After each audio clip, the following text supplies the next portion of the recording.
Hello guys, welcome back. In this video I will show you 12 different tips and tricks that will help you improve the battery life on your iOS 26.1 device.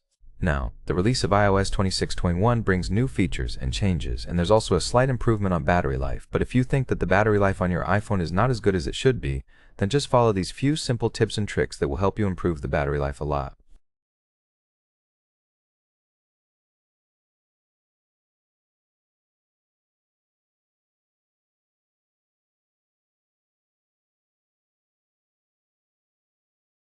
First of all, I know a lot of users have installed the betas of iOS 26.1, so in that case, what you need to do is always make sure that you have the latest update installed.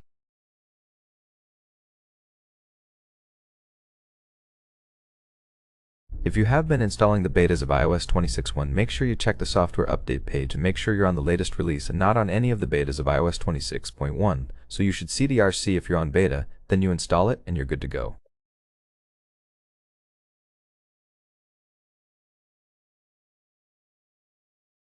You have the final release of iOS 26.1 on your device.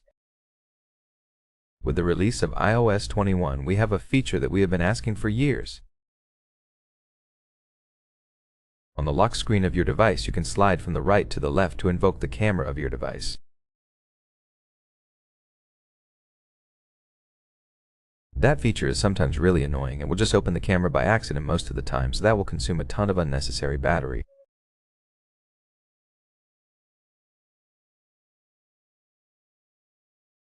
I suggest that you turn that feature off, and you can do that on iOS 26.1 by going into the camera settings.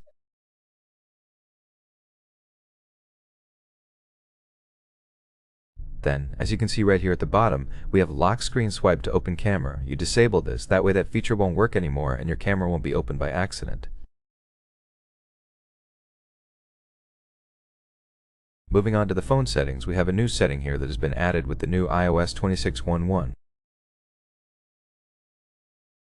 If you go to the phone settings under the apps section, if you scroll here, you will find something called haptics. By enabling this, you will get a haptic feedback whenever a call is connected or dropped. If you're someone that makes a lot of calls during the day, those haptic feedbacks will consume battery. It's a cool feature, it is useful, especially if you make a lot of calls, but just know that those haptic feedbacks will turn on the haptic engine, consuming a ton of battery.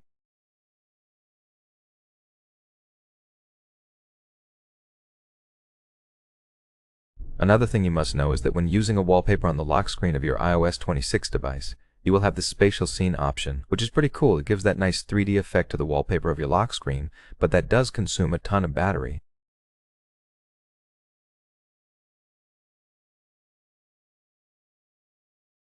This is another option that I suggest you keep off on your device, especially if you have an older device or the battery is old and it's not giving you a really good battery life. Then I suggest you go ahead and turn off the spatial scene from your wallpaper.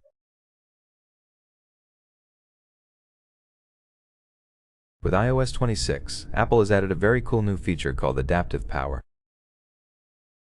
This is something that you can find under the battery section.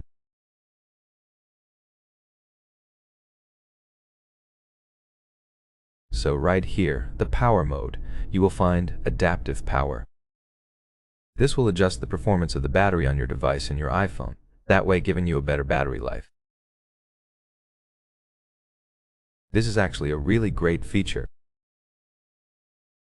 If you have it enabled, I also suggest that you enable adaptive power notifications. That way you will be notified whenever your iPhone is using the adaptive power mode.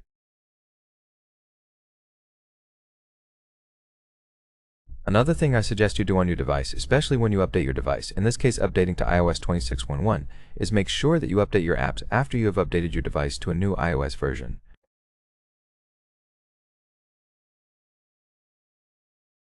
This is really important as most of the popular apps will send out updates once a big iOS release is out. That way you know that those apps are more compatible with the new iOS version and will work better and also consume less battery.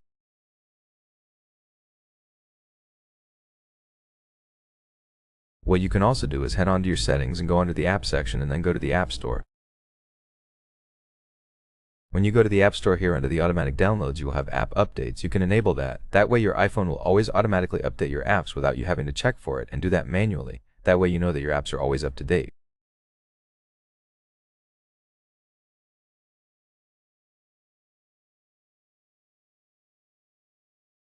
When it comes to apps, another thing you should check is the usage of the battery from your apps.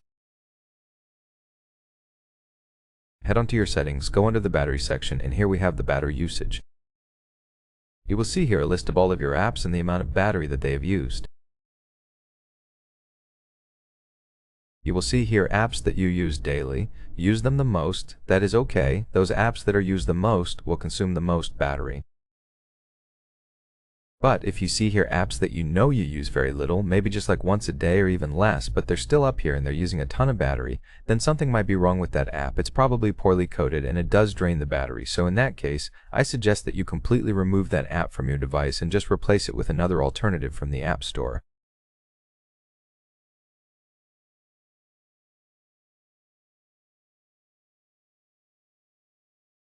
Another thing that I'm doing lately on my device that I think will help is turning off Apple Intelligence completely.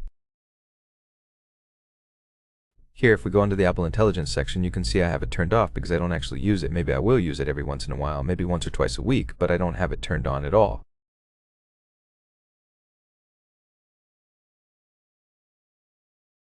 Having this turned on, it will work in the background, always trying to do stuff, give you replies and all that stuff, but if you don't actually use them, make sure you have it turned off completely.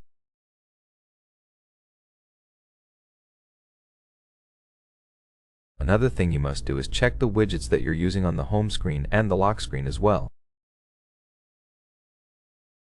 Here we have a calendar widget, which is okay, it's very simple, but if you have something like this one from the stocks that does update all the time, then it will consume a ton of battery.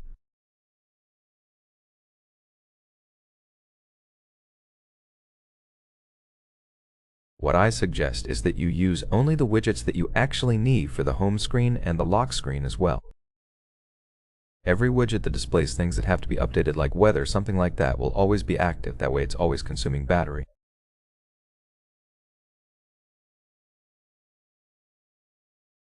Earlier I talked about the new haptics feature on the phone app, but also the other haptics that you get on your device are really important, especially if you get a lot of calls, a lot of notifications and messages. Having the haptic feedback turned on all the time will consume a ton of battery.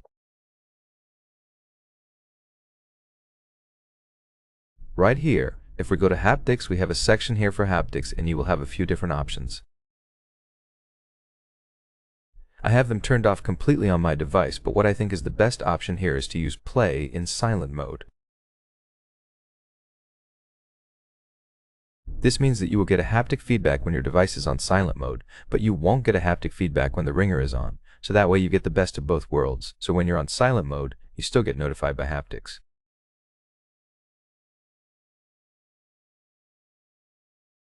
I also suggest that you use low power mode on your device whenever the battery is really low. I know low power mode will slow down the iPhone quite a bit, and it's not as good as without low power mode, but in the cases where you have really low battery, it does actually work, and it does work really good. It will extend the battery life of your device quite a bit.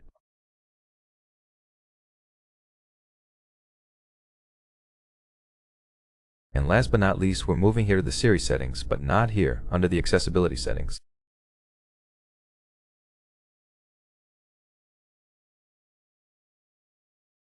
So, there we have Siri. If you go here, you will find something called Always Listen for the word. I suggest that you keep this turned off completely. What this will do is it will keep Siri active, always listening for that command, and this will happen if your iPhone is in your pocket. If it's laying face down on a table, it's always active.